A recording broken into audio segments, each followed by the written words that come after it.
guys, it's Franky. Welcome to the think tank. So I think this morning I would like to go over Gannon Stauch's case. His stepmonster, Letecia, will be going to trial here in the near future. They're just doing jury selection now. So I thought it might be a good time to refresh ourselves. So this is Gannon and Letecia. Let's see here. Let's start with this.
This is the biggest case we've ever had. So that gives us a pretty good idea what we're in for. He is the most adorable little guy. So he seems to have been attacked in his bedroom. And Letecia was the last person to see him alive. And like this was just saying, Letecia said that the last time she had seen him, he had gone over to a friend's house. But also, like it was saying, they found a gun that matched up with the wound and the projectile that was found in Gannon's head. She has come up with numerous different stories, and I know this one is one of the main things that she has tried to basically stick to through this entire thing here.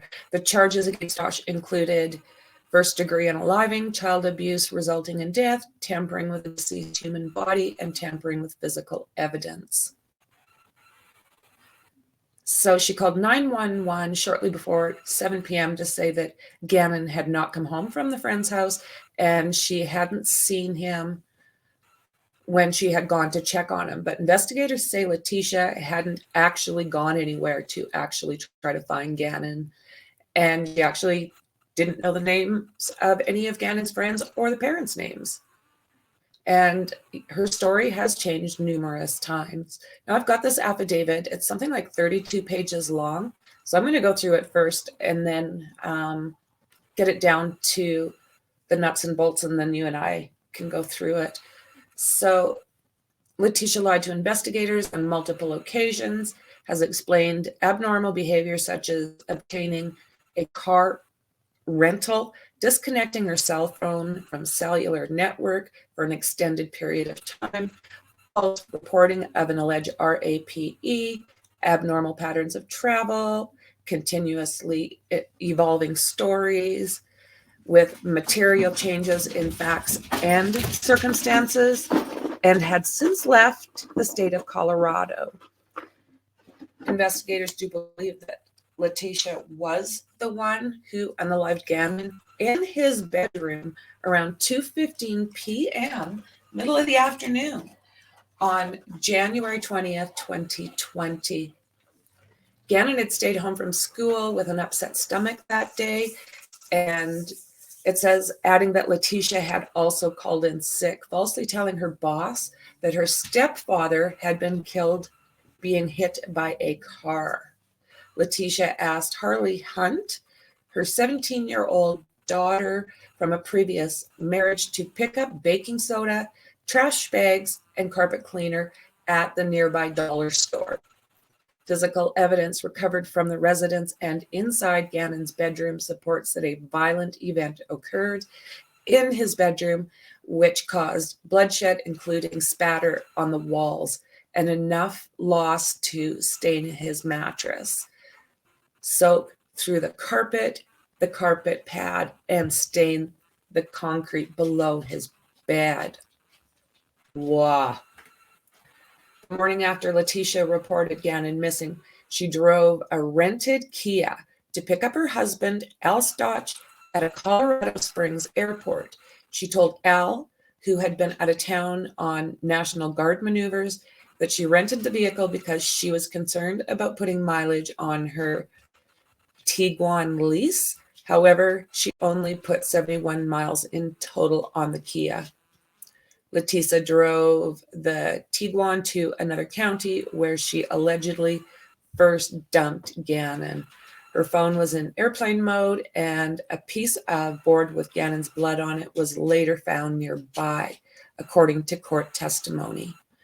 One investigator involved in the case testified that Letecia rented a van February 1st and drove with Harley from Colorado to Pensacola, Florida. She stayed at a hotel 3.3 miles from where Gannon's body was later found, and the van was seen less than 2 miles from the site. A few hours after checking in, the two left and drove to Orlando, then made their way to South Carolina, where Letecia had once lived. Stauch was arrested in Myrtle Beach on March 2nd, 2020. She has since been held at the El Paso County Jail and continues to maintain her innocence. Her defense team pointed out that the back door to the family's home was open some 10 times during the period cops believed Gannon was unalive. That suggested that someone else may have entered the home to commit the crime. Her lawyer also noted that Stauch did not have a behavior or history of child abuse and was described as a good stepmom. September 23rd, the 4th Judicial District Judge, Gregory Weiner, is set to rule whether there is sufficient probable cause. Okay, so we know that all of that is we're pretty much ready to go. Just waiting on a few jurors yet. And I mean, they're going to be careful with selection, right? Okay, here. So this is from 2022.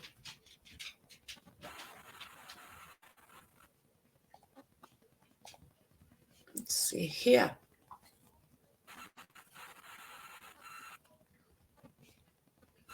All right. Chelsea, thanks so much. Well, today marks 2 years since the body of 11-year-old Gannon Stauch was found in a suitcase under a bridge in Florida. The Lorson Ranch fifth grader vanished in January of 2020, launching an intense 2-month search for the boy.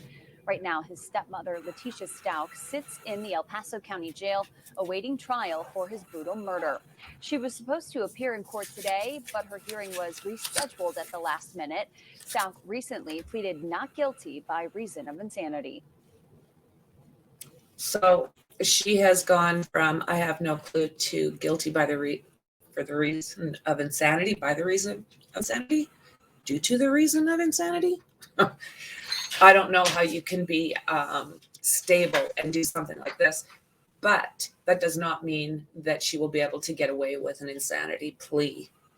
So 2 years ago today, so like I said, this was from 2020. On March 17, 2020, workers with the Florida Department of Transportation found a suitcase under a bridge just outside of Pensacola, Florida.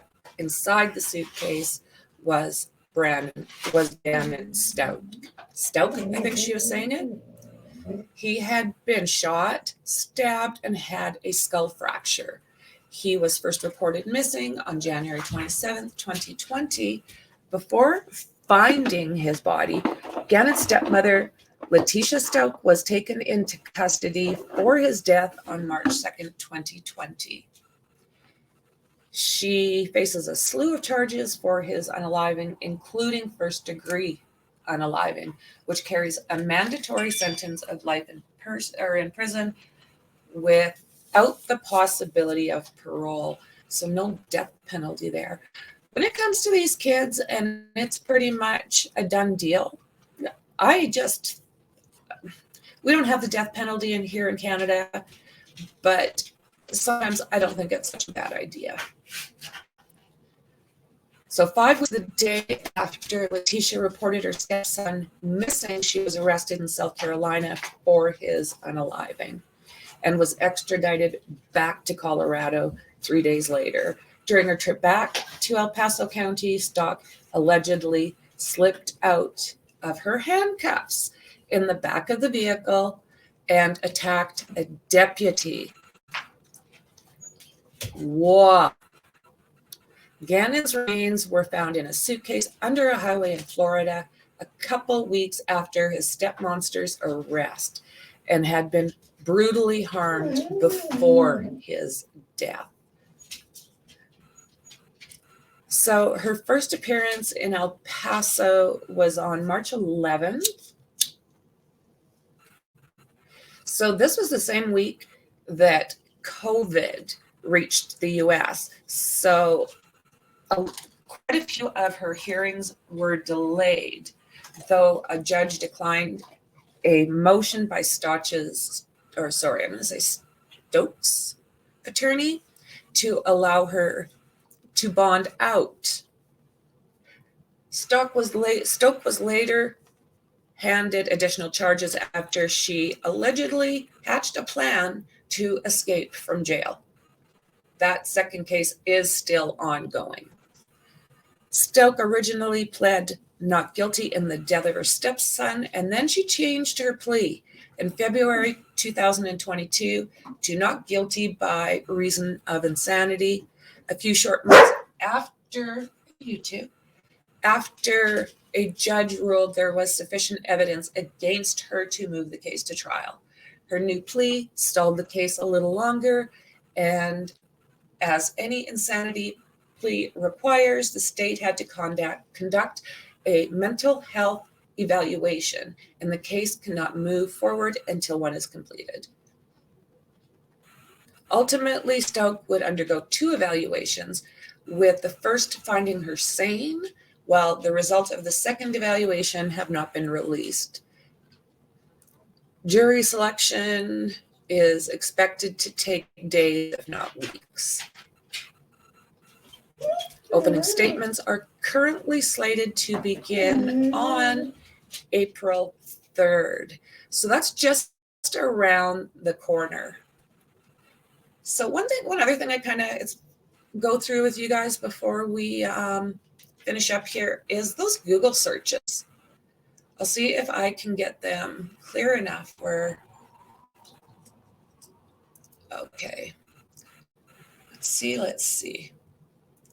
So these were her Google searches, the 25th, the 26th, and the 27th, and the 28th. Find real military singles. Parenting should be 4 people, not 1. I'm overdoing all the work for my stepkids and their mom doesn't help. Mom advice from stepmom. If you aren't involved in your kid's life, you're shitty. My ex-wife does nothing for her kids. My husband's ex-wife does nothing for her kids.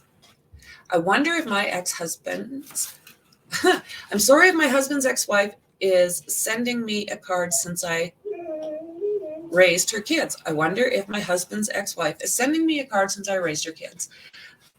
She said that.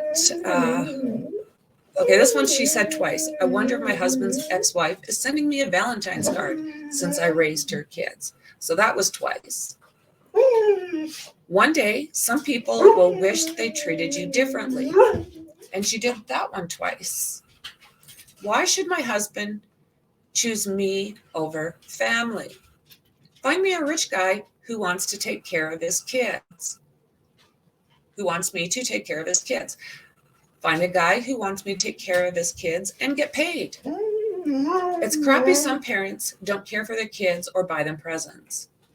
Parents are those who put their kids before their nails. And she put that one twice. My son burned the carpet. How do I fix it? So this is the day before. Will humidifier help if exposed to smoke? Smoke effects, will humidifier help? Smoke from fire effects, will humidifier help? Colorado law for kids stating at home. School, it's out. It's okay for my kid to stay home alone. Son is sick, but I have to work. Son sick, can I stay home? Suede repair kit for sofa. El Paso Sheriff's Office number. What is the process for our runaway child? Police steps. Police steps for our runaway. Police steps for our missing child. Today's flight OKC to COS. I'm not sure what that means. Can Nintendo find my Switch? Can CarNet Volkswagen. They are asking for our son's toothbrush and said nothing is wrong. So those are all just kind of all over the place, aren't they? So there's quite a bit to this case. What she has done, if she has done this, my opinion, it's sounding pretty likely. First off, how do we ever wrap our head around people doing this to children, period? How on God's green earth do you do it to children that you know? And isn't a parent supposed to be child first, me second? That's the way it's supposed to be. Oh my goodness. How do you hurt a child, period? Look what she has allegedly done. So this could very easily turn into a rant, but I'm not going to do that this morning. So what I'm going to do is I have a lot to go through on this case. So I'll bring it to you bits and pieces and see if we can make some sense of this before trial actually starts. So guys, I appreciate you. Thanks very much for hanging out with me, and I'll see you in the next one.